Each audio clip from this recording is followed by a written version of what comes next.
The psychology of control. Why we destroy what we can't command. Everybody wants power, cupcakes, but control? That's a whole different animal. Power says, I can make things happen. Control says, if I can't, I'll burn the whole fucking thing down. And that right there, that's what ruins most people. Control ain't strength, it's fear in a suit. You ever notice how the people who scream the loudest about being in charge are the ones most terrified of chaos? They don't want to lead, they want to predict. They want to play God, cause uncertainty scares the hell out of them. Control ain't born from confidence. It's born from insecurity. The fear that if you ain't holding the reins, somebody else is, and they'll steer you off a cliff. It starts early, too. Maybe you grew up in a house where things were unstable, one day calm, the next day boom. So you learned, control keeps you safe. You clean, you plan, you anticipate, 'cause if you see it coming, it can't hurt ya. That's the lie your nervous system told you to survive.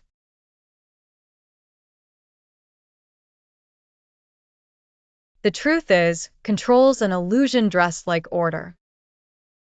You can organize your world down to the second, color code your damn trauma, and still feel like you're hanging by a thread.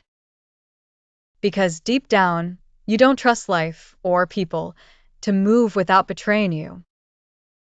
So when someone acts on their own, you take it personal.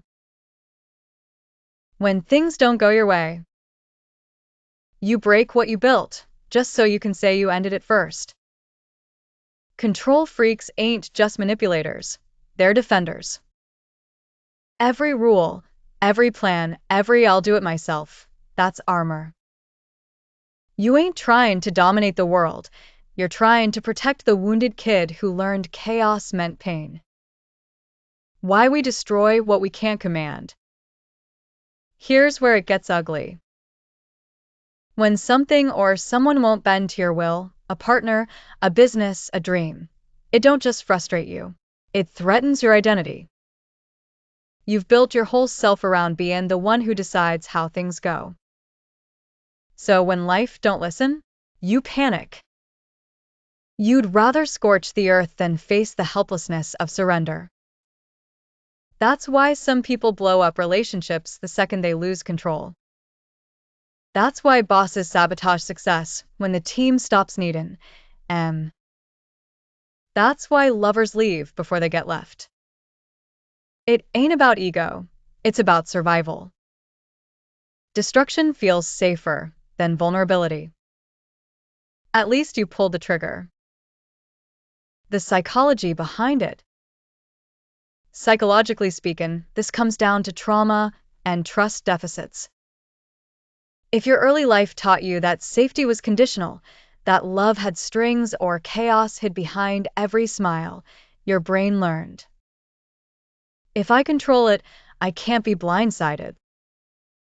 It's classic hypervigilance. The same instinct that kept you alive is now destroying your peace.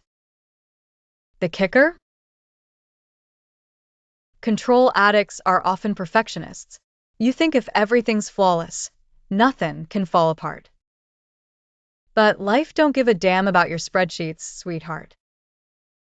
Life's a card game with missing jokers, and the sooner you accept that, the freer you get. Surrender ain't weakness.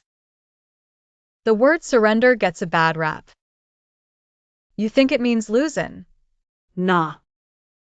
Surrender means accepting what is without trying to strong-arm it into what ain't. It's knowing you can't control the storm, only how you steer your ship. Let me tell ya, it takes more guts to surrender than to fight. Anyone can throw a punch. Takes a real heavyweight to drop the gloves and say, I trust myself enough to handle whatever comes. That's real power.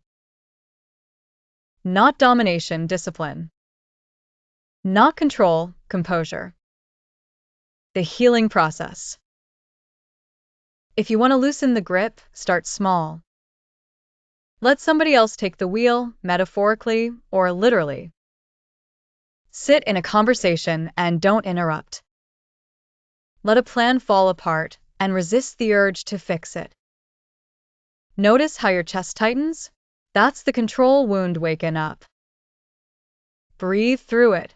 You ain't dying, you're learning to live without chains. Journal it, talk it out, hell, scream into a pillow if you gotta. But don't run.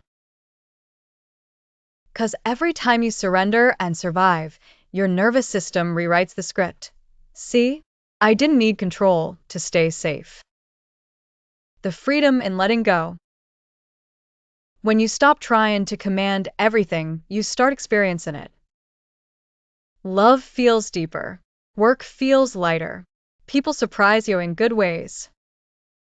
And for the first time, the world stops being your enemy. It becomes your teacher. That's the beauty of losing control. You start finding peace. And peace, kid, that's worth more than power ever was. Filme Vinis Outro e Plug.